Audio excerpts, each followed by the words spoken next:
sa unang tingin ay mapagkakamalan mong laing, ito rin ay nahahawig sa gulay na talbos ng kamoting kahoy. Pero nagkakamali ka mga marikoy, dahil ito ay gulay ng talbos ng lubi-lubi. For today's video mga marikoy, ay samahan niyo akong igulay itong mga dahon ng lubi-lubi habang ito nga ay sariwa pa. Nagbiyahe pa nga ito ng almost 12 hours mga marikoy. Ito ay galing sa amin sa Bicol. Salamat po sa mga sponsors. Kailangan natin ng mga murang dahon itong lubi-lubi o yung tinatawag na lubi-lubi tops. Syempre pa ang ating mga pampalasang bawang sibuyas, mga sariwang siling haba, itong ating mga panahog na hipon o kung sa amin ay lagasak. Syempre nandyan itong ating hibi o mga pinatuyong maliliit na hipon. Itong ating optional na panahog na inasin na karne ng baboy. At syempre hindi mawawala ang suporta nitong malasang alamang, ang ating creaming gata at ang mga basic na pampalasa.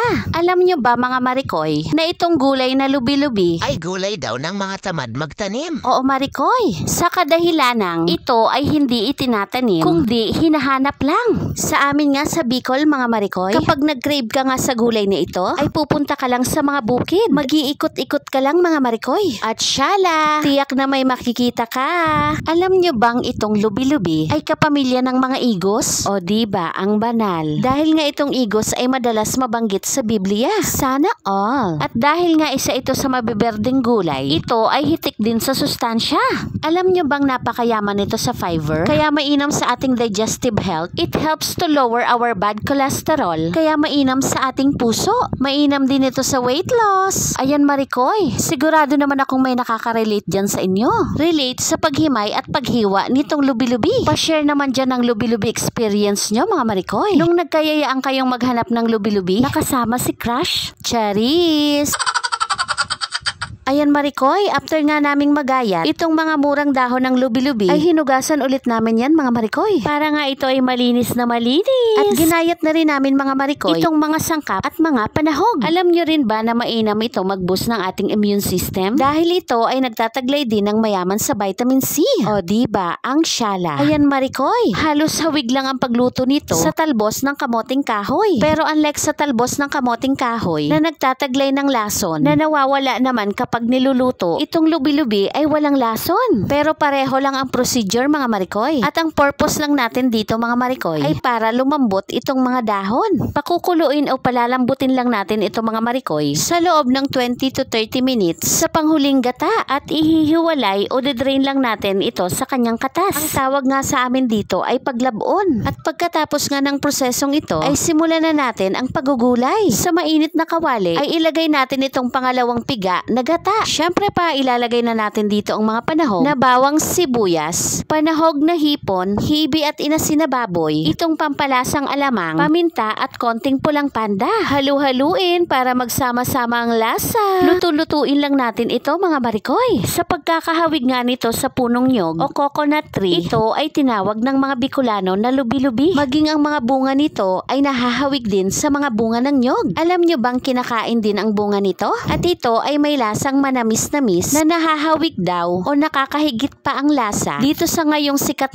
na prutas na dragon fruit. Ready na!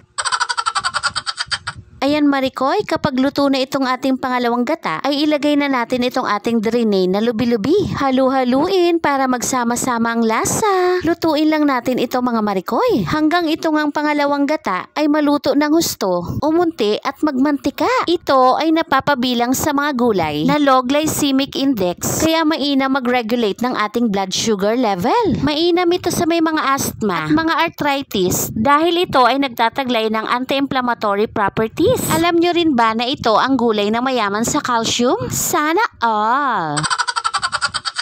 Kaya mainam sa pag-improve ng ating bone density at pag-prevent ng osteoporosis. Ayan marikoy, habang naluluto itong ating gulay, ay pwede na rin nating tikman para malaman natin itong kulang. Kung ikaw nga ay natatabangan, timplahan itong asin o alamang, paminta at konting pulang panda. Hulihin mo nga ang sarap mga marikoy. Ito ay nakakapagpataas ng ating hemoglobin dahil ito ay mayaman din sa iron. Ayan marikoy, dahil medyo mayaman tayo ngayon sa kakanggata, nilagay ko ang kalahati kalahati dito mga marikoy. Pwede na rin natin ilagay itong ating mga sili. Halu-haluin para itong sisiling haba ay mag-aroma. At syempre, itong ating kalahating kakanggata ay lulutuin natin ng hiwalay. Para nga itong malakoton na texture ay ating ma-achieve. Timplahan lang ito ng paminta, konting-konting asin, halu-haluin, lutuing mabuti mga marikoy. At syala, ito ay magmamantika na. At ang last but not the least, ito ay mainam sa ating balat. Dahil ang simpleng gulay na ito ay mayaman sa antibacterial properties. Kaya mayaman ang healing powers nito mga marikoy. Mainam nga sa may mga rashes, eczema, psoriasis, at kung ano-ano pa. Ayan marikoy, kapag itong ating gulay ay malapit ng matuyo, ay ilagay na nga natin itong lutong kakanggata. Halu-haluin para magsama-sama ang lasa. At sa wakas, ito ay luto na. Tama palang lubi-lubi ang tinawag dito ng mga Bicolano. Lubi o puno ng nyog. Dahil bukod sa pagkakahawig sa itsura, sa mga sustansyang dala nito, ito ay maiko-consider din na tree of life. O diba, ang syala. At yun lamang po mga marikoy. Please like and share. Papalaw na rin po. Sana ay nakatulong. Salamat!